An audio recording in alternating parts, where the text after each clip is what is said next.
Welcome to today's webinar, 12 Tech Tools for Your Classroom, brought to you by Simple K-12. My name is Lori and I'm here with Todd Beard, and we are so excited to have all of you here with us today.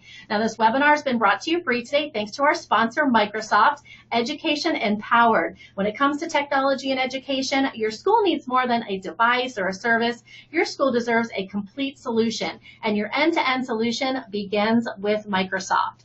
Now, for those of you who are joining in live, I just went ahead and sent out a tweet from our Twitter account. You can feel free to retweet to your followers and invite them to attend today's session that is free and open to the public, thanks to our friends at Microsoft. Just be sure to include this link as well as the hashtag SK12 when you send out your tweet. Once again, that live back channel chat, amazing place for you all as attendees. You get to take notes and chat with one another. I went ahead and shared that link out through the chat area there of GoToWebinar, and I'll go ahead and resend that again in just a couple of minutes. And we will have some time for some live Q&A at the end of our session today with Todd. Feel free to submit your questions through that questions box of GoToWebinar. Now, it does tend to auto-collapse, but if you click on that orange arrow, the question box will open and you can type in your question. Now, a little bit about our presenter. Todd Beard has been an educator since 2001, working with students in kindergarten through adulthood. Now, he has experience leading education policy initiatives, coaching robotics teams, and organizing STEM camps. Now, Todd is a Teach to Lead ambassador. He's a PBS Learning Media Innovative Educator, Michigan Educator Voice Fellow, Microsoft Innovative Educator Expert, as well as a Microsoft Innovative Educator Fellow. I think I got all that out. Todd also has presented at numerous face-to-face and online conferences, and we are so happy to have you here with us today, Todd. Thanks for joining us. Thank you. It's my pleasure to be here. I see a lot of familiar people, some people that have actually seen me present in person, and so I'm so happy to join you here on this webinar. It's a great way for us to connect across the country. So like Lori said, I am Todd Beard. Some of you may know me as @TeacherBeard on Twitter. Some of you may know me as the Edu-Tainer teacher for my presentations.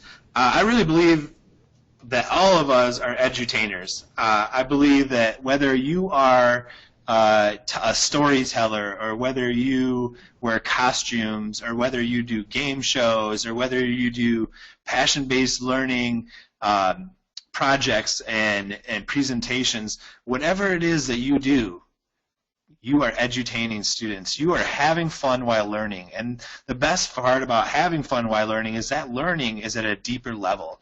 That learning is transferable, and that learning means something. It's stuff that the students that you remember from your school days, it's those things that matter, those field trips, those times when you got to work hands-on. So I really encourage all of you to keep being those awesome edutainers that you are, and to explore what kind of edutainer you are. So with the holidays, I thought it would be a great thing to give you some presents. And not just presents, but also the presence of mind that there are some free tools available for you that can help you really be an effective leader in the classroom. And so, to begin with the 12 free tools for the holidays, my first one is Excel Survey. I like to start off classes with Excel Survey. It's a great way to kind of get a poll of the audience. So if you've ever been to one of my in-person presentations, and students in my class know that I like to get to know people, and Excel Survey is a great way to do that. It's a great way to kind of get that check to see you have questions and get those answers. So in order to access Excel Survey, if you have never done it before, you can go to your Office 365 app launcher, also known as the Waffle. Step one, you're going to click on the OneDrive with the addition sign for a new file, and you'll see under Create New File that choose Excel Survey. And then when you're finished, you're going to kind of go through each step, adding different kind of questions, whether they're multiple choice or text-based or paragraph. It's a great way to design assessment. It's a great way to poll the audience. It's a great way to keep track of certain things. I use it to run my robotics team as a way to figure out what size shirts the students need, to get their information. So many ways to use Excel Survey. And the best part about Excel Survey is you get the power Okay, all those functions of Excel. Excel is just powerful beyond measure, and the ability to highlight cells and to filter and to go in and sort and do multiple kind of functions for those of you Power Excel users, that is what sets it above the rest. You can kind of organize your data into multiple fields. You can use all those amazing graphical representations and kind of pair that with maybe some Power BI, get that kind of on-the-fly kind of ability to kind of represent the things that you are pulling from your audience. Another great thing is you can collaborate. So my assistant coach on my team, he gets the link from the submissions to our team survey, and then I can turn that link off. So say I'm doing a class and you know, you have until midnight to get it turned in. I could actually make it so that link turns off at midnight if that was something you wanted to do. Also, the best part is your data is all stored in one spot on your OneDrive, so I can access it on my phone, on my laptop, on my computer, anywhere I'm at. I can get to that information quickly to be able to kind of make those choices that I need to make. Number 2, Office Mix. If I had to pick a favorite free tool, it would be this, because for years I had dreamed, and I know a lot of you teachers dream, like, what if I could be a director? What if I could make my own movie? And what if in my movie I could just like stop and, you know, in that movie I could like do a screenshot of what we're doing in class, or maybe a video, and then ink over top of that and circle, you know, what I want the kids to learn about. And then pause for a second, and to make sure that they've got that knowledge, just launch a quiz, you know, and have that quiz to be able to collect analytics. Oh, gosh, I love analytics, to be able to kind of see, okay, well, you know, this student got the question wrong, but looking back, I see that he only viewed this part of my presentation for 30 seconds, and it's 3 minutes long, so I'm thinking somewhere along the line you must have just skipped ahead. And to be able to have those discussions with the student and say, listen, I know you know this, okay, let's watch it again and demonstrate that knowledge to me. The ability to kind of get in there and see the correct answers, or to be able to have the students take multiple tries, to be able to go in there. And so a lot of learning occurs when we get something wrong. But if that's just the end, then we don't know it. But to know, oh, that's not the right answer, and to get a second try, not only do they get that knowledge as a student, but I also get that knowledge as a teacher to say, okay, maybe my class doesn't know this as well. You know, 2 or 3 people got it right on the first time, but 20 people got it right on the second time. So that tells me as a teacher, I need to go back and review that. And I get those analytics as soon as they're done. And to be able to kind of collaborate that, I can do it on the fly and kind of look at that and see after the students have finished. I can kind of talk to them and conference with them, you know, as they get finished, and be able to kind of know myself what I need to do the next day.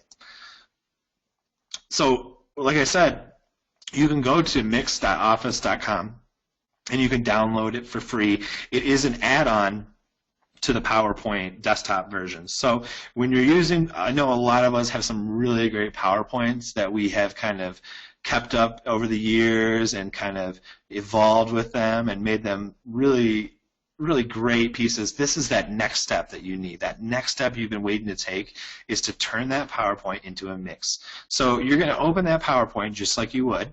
After you have downloaded the free software, it actually inserts as a tab right at the top in the ribbon at the top called Mix.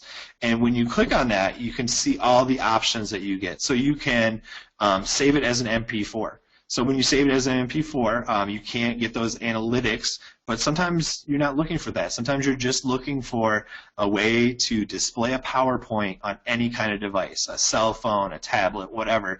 And when you save it in an MP4, you can put it into docs.com, or you can launch it on YouTube, or you can put it wherever you would like so that students can access it, you know, on your content management system or your learning management system, to be able to get to that and be able to access that information, to be able to watch maybe an instructional video about what's going to happen. This tool is so amazing with when you talk about flipping the classroom, okay, being able to kind of provide this instruction.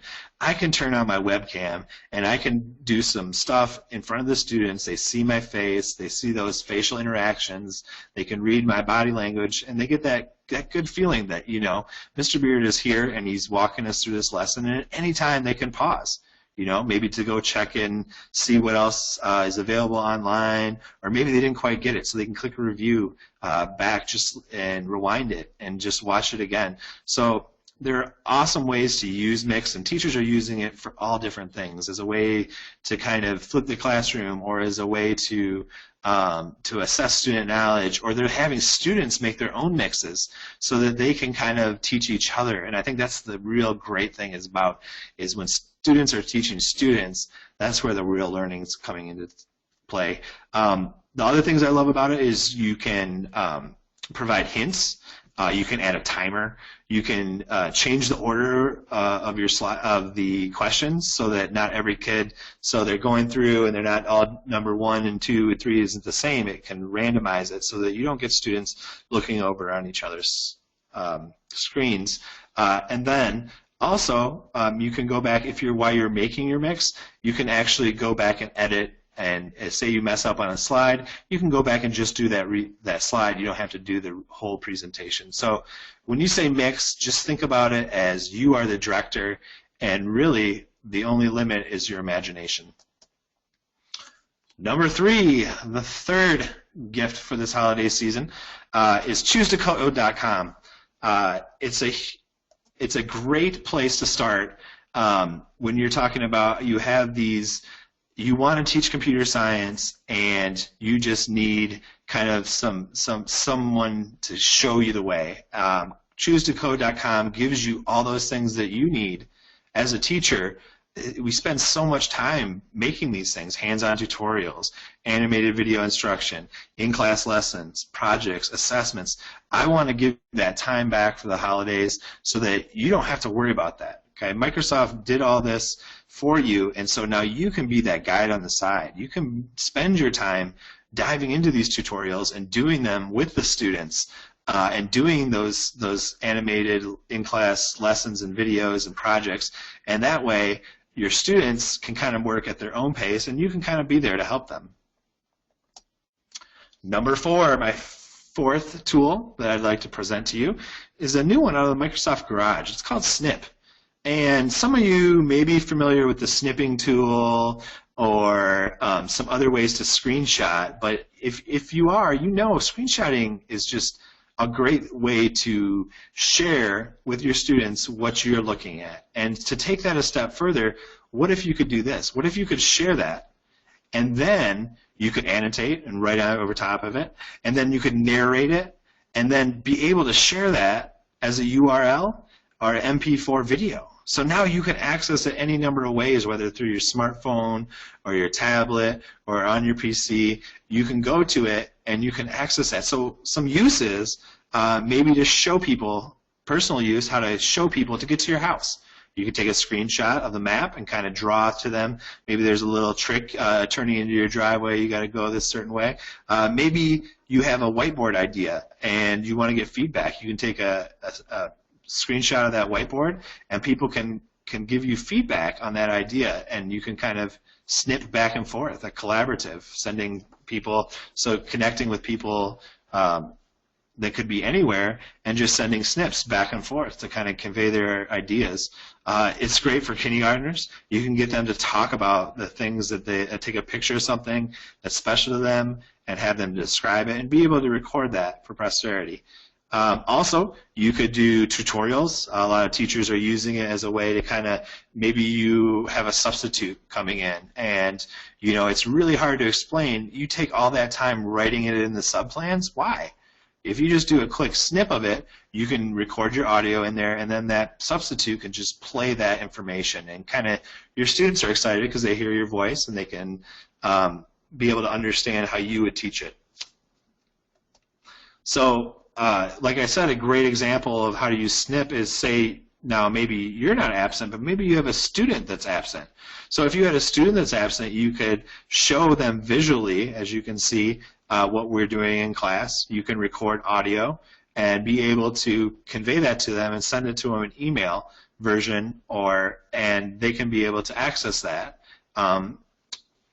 through a URL too. and be able to accomplish what they would have done in school had they not been sick. And it's a great thing for students that are out for a long time. It gives them that good feeling of hearing your voice. It gives them the kind of visual help that they might need, but they can't come into school. Another great way is to pair it up with your OneNote to be able to kind of talk through poetry. So much of poetry is in the spoken word, and to be able to convey those intonations and that feeling just makes it so powerful. And as you can see below, I've listed the link, so you can go and get Microsoft Snip, and I guarantee you're going to love it.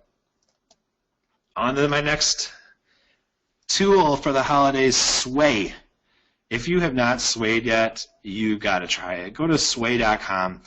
I love this. I was available to be on the beta test team and working with Sway, and some of the things that we talked about how to make it better have already been put into the Sway. So it's kind of the program is evolving. It kind of starts off just like it says. It's a way to create and share interactive reports, presentations, personal stories, and more. The great thing about it is I've been seeing teachers use it as a way to do what's happening in their class. So instead of sending home in the Friday folders, they're able to put in kind of their newsletter and share it to the parents' cell phones, because a Sway exists online. It's a little bit different than PowerPoint in that it is an online platform. You can download the app on your mobile device and work on it offline and then put it online. You can share and collaborate with it. You can have multiple people working on a Sway at the same time. The Sway, the best part about it from a teacher standpoint is Sway takes all that time of creation, as far as like the students always want to play with the font and the color and all that stuff.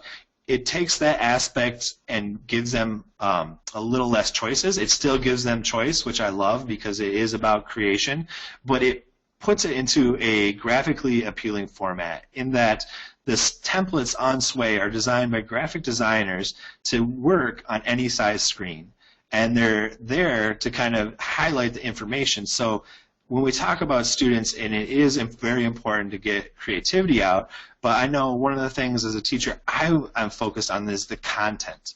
Okay, I'm really more excited when students spend a half hour on the content of the presentation and maybe 5 minutes on the creation than when they spend 5 minutes on the content and 30 minutes on the creation. Sway helps get that done and have it look great in a web-based environment because it's all just there. It's cloud native, so you just drop your content from your cloud storage, and it's all in one window. I don't have to go out to Bing to go search it. Bing is right in there. I can insert tweets. I can embed things. Oh, it's such a great thing to be able to embed objects. Means now I can take interactive manipulatives from other websites and say we're doing a lesson on science, and I can insert a science manipulative for the student to kind of use. So it's not just a way to convey knowledge. It now becomes a way to interact with that knowledge. It works on all devices, is why I started using it. Smartphones, tablets, anything that has access to the web, and it's so easy to create. I loved doing this with my kindergartners. It really kind of, they were working with some older students, but by the time the older students, they showed them the little basics in their little cooperative group, they were able to do it all by themselves, and they were just loving the fact that they were creating this visually stimulating, rich document that was available online, so they could go home and show their parents. Once again, to get Sway, you can just go to www.sway.com and just log in with your Microsoft account. You can also create one, so that way you can access Sway from any account. The next and most powerful tool I can give to you for this holiday season is OneNote. If you have not tried OneNote yet, wow, you are missing out. OneNote it's everything you need. It's a digital notebook. You can capture video, audio, picture. You can store and organize your life, not just your class, but your life. All kinds of ways to insert email, to edit and put into video, and to have different tasks to be able to kind of segregate that information so that your students can kind of see that. OneNote is the equivalent of the Trapper Keeper. If you think about what the Trapper Keeper did for education in the 70s and 80s, this is what OneNote's doing. It's organizing everything, and it gives you folders and tabs where you can kind of keep stuff together. And the most powerful thing is the searchability. So if I have a video that I posted into my OneNote about photosynthesis, and a student's going over reviewing for a quest that we might have coming up, and in that quest they want to know about photosynthesis, they can type that into the search, and it will show in the video, when all the videos where I mentioned that vocabulary term, right within the search document. And so it's great for that power, but it's also great because of the versatility, because you can download it on your tablet or on any mobile browser and put it into your Office Online. It's there, and it really just, it's an amazing tool that so many teachers are using as a way to design their own textbook. They're making their own curriculum. They're getting stuff from here, getting stuff from there, and they just need a platform to organize it. And so with OneNote, you can do that, and you have the collaboration space for students to work together, and they have their own individual tab for where you can see what they're doing, and then you guys can interact, and you can get in there with the inking, and you can actually draw a little smiley face. On students love it. You know, it gives it that personal touch of, yes, I love what you did here, 100% with a smiley face and two eyes in it.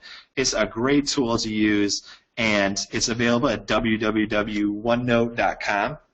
And if you have more questions, there's a huge community, Onetastic. People are just loving how OneNote is freeing up time for them and making it enable them to provide all these rich digital resources, and then the handwriting just makes it amazing. As you can see, a lot of the math teachers are coming in, they're like, oh, this is great, you can put in a grid or lines. There's so many different templates available, and I would love to talk to you for hours about OneNote, but we got to move on to the next tool, Bing in the classroom. So Bing is better because you get ad-free, safe, private searches. And that peace of mind is really helpful to teachers. I know there's a lot of stuff out there on the internet, and Bing kind of frees up my content filter because it's doing that work for me. When I register as a Bing in the Classroom school, it's making sure that my news feeds talk about stuff appropriate for school. There's a lot of bad stuff in the news, and if you have your screen popping up to any number of news feeds, it's great to have our students seeing what's happening. But some of my younger students don't need all the doom and gloom that the news wants to report on all the time. Okay, they want to see some good, happy things, some interest pieces, some education kind of promoted things, and when you register for Bing in the Classroom, it enables you to do that. Another great thing is that lesson plans, they were made by teachers, and they meet the Common Core standards. So you could do a Bing lesson every day, and using the beautiful Bing homepage image, there's lessons built into there, right? If you've ever seen, you can click, and it's a very interactive kind of spot to kind of, start the students for the day. Plus, if you sign up for Bing Rewards, you can get free Surface devices for your school, or you could get a free gift cards from retailers, because Bing takes that power and it puts it in your hands. If you want, you can search and be able to turn those into credits and be able to use them for yourself or your school. Last, I'd like to talk about Bing Pulse. Bing Pulse is a part of that Bing, and it gives students the ability to kind of communicate in real time. So you can kind of get feedback on a lesson, and students it's that kind of back channel that you want. You build those dynamic lessons, you create the collaboration, and the ability to get that instant analysis helps us be a better teacher. And it's really great in subjects like art and music, but you can use it for science, math, whatever you want. If you want to take a kind of poll and get the classroom's feelings, you can create a big pulse to kind of generate that information and those analytics. Next, Office 365. Office 365 is just a great tool to inspire the collaboration, the creation, the kind of having everything in one spot. When you go to your Office app launcher, sometimes called the Waffle, you have everything you need at your fingertips to be able to kind of create in real time anywhere, and to be able to store all that in your OneDrive, to be able to access it wherever you go. So if you go to the link below, products.office.com/en-us/student office -in-education. I know that's a lot, but you go there, you can find out ways to get Office 365 for free for your students, the collaborative piece online, and then also if your school already subscribes to it and Pro Plus package, you also get some free downloads onto your devices, up to 5 devices at home, so that you can be able to use the power of the desktop applications, but have the versatility of those amazing online products. So like I was talking about, in your app launcher, comes all right up. You have all the tools you're familiar with. Word Online. It's got a lot of the functions of Word, but the cool thing is you're able to collaborate. So now I can make a document, and I can share that document out by sending a URL address or an email to the people that I'd like to participate. It's got the safety. So if you're not in my group and I don't want you to see it, I can stop you from viewing that, even if you have if somehow you got the URL link, because it has that login accountability. That's what I love about it, is to be able to collaborate, but also to be able to be safe. Also, if you store stuff, you can keep your online files in your OneDrive, and you have tons of space to do that with. And now I can monitor who I'm sharing what with. I can see my sharing and on and off, and be able to kind of manage that as I see fit. Another great thing is my calendar, having my calendar online. It lets me manage my stuff and keep my class going the way I need to. So many things, and there's the Excel online like I talked about.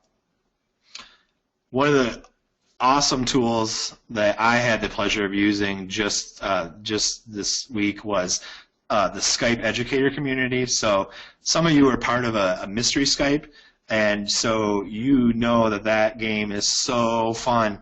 My students connected with a class in Washington State, in Seattle actually, and they went home and they talked about it with their parents, and I got so much feedback from the parents about how amazing that they went on a field trip to Washington, and we were able to connect with other third grade students and play a game to find out where they were and find out where we were using yes/no questions. So it really kind of did that collaboration, those critical thinking skills to be able to solve a mystery. And that's part of edutainment, I believe.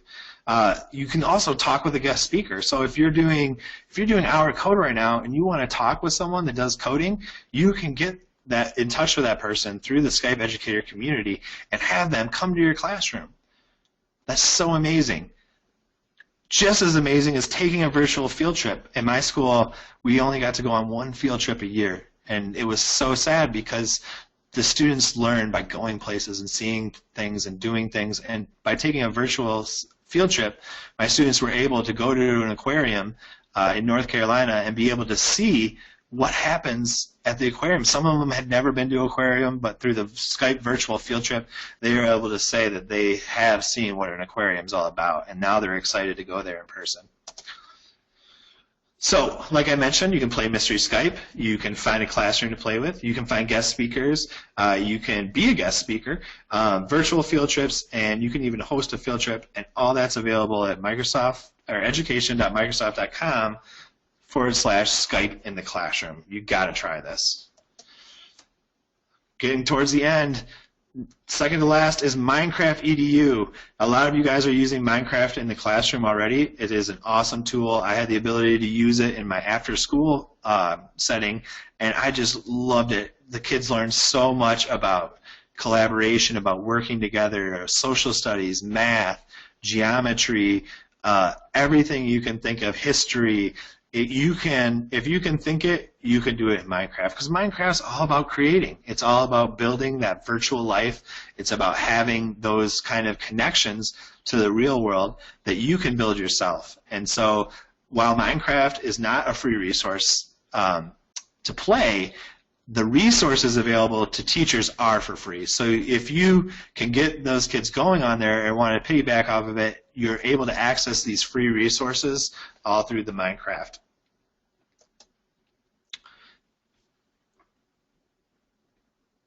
Like I said, at minecraftedu.com, you can go there to get those free resources and be able to engage your students in one of the coolest things out there, Minecraft. Last but not least, I want to talk to you about our education community at education.microsoft.com. This is where I go to find free online and in-person training, to find lessons to support my curriculum, and it lets me search by what I'm looking for. So instead of going to a search engine and getting a whole bunch of stuff that I got to sort through, I can find exact lessons using that search function. This Microsoft Network let me grow my PLN. It got me in touch with people around the world so that I could share my classroom experiences. And one of the cool new features, and actually we had this before, is this badge system and the ability to kind of, when you accomplish when you're learning, to be able to display that through the use of badges and be able to talk to other people that have more badges than you and be able to kind of get on their level. It's fun. And the discussions on how we make our classroom more creative and collaborative and engaging places to learn, I mean, those are just priceless. You can't really beat that. Is community, and that's what the holidays are about. The holidays are all about community, and I want to thank you for being a part of our community and hope you have a techie holidays. Great, Todd. Thank you so much for a wonderful presentation. I'll give you just a couple of moments to catch your breath, and then we'll take some Q&A from our attendees. So if you do have a question for Todd, please feel free to submit it now through that questions box of GoToWebinar. Now, today's webinar has been brought to you free thanks to our sponsor, Microsoft, Education Empowered. When it comes to technology and education, your school needs more than a device or a service. Your school deserves a complete solution, and your end-to-end solution begins with Microsoft. Also, I want to take a moment to pop back into the teacher learning community here at Simple K-12 and share with you where you can find some additional resources if you'd like to learn more. Underneath our course catalog, we do have a category here exclusively for Microsoft. And I was just literally so excited during Todd's presentation because just about every single tool that Todd shared with you today, we have 30-minute on-demand sessions that are in-depth for many of these tools. So for Office Mix, Sway, OneNote, Bing, Minecraft, you name it, you're going to be able to learn in depth about any of these tools in our 30-minute session. So definitely check that out at simpleK12.com. Okay, Todd, let me go ahead and get your contact information up here on my screen. Let's see here. So many thank yous and positive comments coming in. I've got thanks from Argentina. Great webinar. You're welcome. Here. All right, do you have one question for you here, Todd? What is one of your biggest pain points in the classroom with Office Mix? So it's not so much as a pain point as it is a little bit of learning curve. So when I'm in the classroom, I have to kind of talk to my students about the power of Office Mix. They can spend a lot of time, like I was saying, in the whole the formatting of it. And what I'm more concerned of as a teacher is in that content, And so when they have all this power to do like video and audio and insert pictures, they get a little overboard. So the sticky point, and what I would love to tell teachers that are just getting into Mix, is after you demonstrate it to your students how you use it, kind of focus on those keys, talking to them about, the content is what is important. But just as important is how it looks, and is making sure that it's not too cluttered, making sure that you have, the appropriate amount of kind of space, and that you don't try to insert too much into a slide. But other than that, I mean, I haven't really had any like pain points with Mix yet. Okay, great. Todd, thank you again for a wonderful presentation. It's been a pleasure being here with you today, as always. I look forward to being here with you again for your future sessions. Thank you, Lori, and thank you, everyone. Thanks again, Todd.